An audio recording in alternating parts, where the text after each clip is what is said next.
اے اللہ میری قبر کی وحشت کو انس سے بدل دے، مجھ پر قرآن عظیم کی برکت کے سبب سے رحم فرما اور اس کو میرا امام اور نور و ہدایت اور رحمت بنا۔ اے اللہ اس میں سے جو بھول گیا ہوں مجھے یاد دلا، جو میں نہیں جانتا اس سے مجھ کو سکھا اور اس کی تلاوت نصیب فرما دن اور رات کے وقتوں میں، اور اس کو میرے لیے دلیل بنا دے۔ اے دنیا و آخرت کے مالک، اے بے پناہ رحمت و بخشش والے، مجھ پر تیری کس قدر بے شمار نعمتیں ہیں جن میں ہر نعمت پر تیرے شکر کا میں حق ادا نہیں کر سکتا۔ مجھ پر رحم و کرم فرمانے والے، مجھے فقر و تنگ دستی سے ذلیل نہ کیجو، قرض کی بدنامی سے مجھے بچائیو، اور جو نعمتیں تو نے ہمیں دی ہیں ان کو ہم سے واپس نہ لیجو۔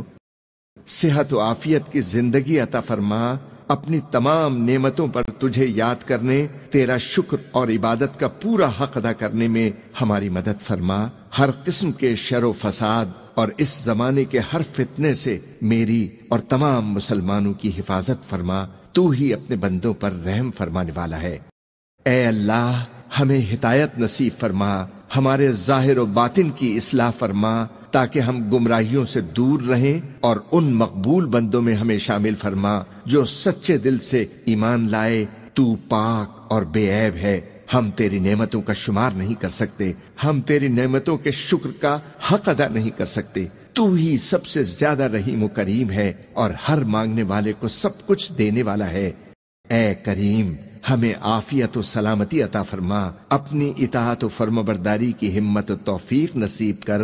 ہماری یہ زندگی تیری امانت ہے، اس لیے برحق دین اسلام پر ایسی حالت میں ہم تیرے سامنے حاضر ہوں کہ تو ہم سے ہر طرح خوش اور راضی ہو۔ تیرے سوا میرا کوئی مالک نہیں، میرا کوئی پالنے والا نہیں، اور تیرے سوا کوئی عبادت کے لائق نہیں۔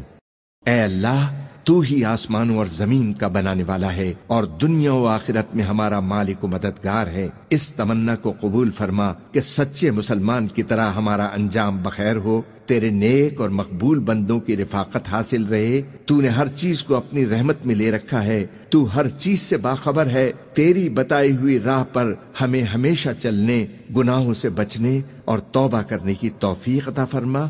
تو نے ہمیں جتنا علم دیا ہے ہم اس سے کچھ زیادہ نہیں جانتے، تو ہی سب کچھ جاننے والا ہے۔ میں تجھ سے دین و دنیا میں ہر طرح کی خیر، ہر آفت سے سلامتی اور ہر مصیبت سے عافیت کا امیدوار ہوں۔ اپنے گناہوں کی معافی کے ساتھ تیرے غضب اور دوزخ کی آگ سے پناہ مانگتا ہوں۔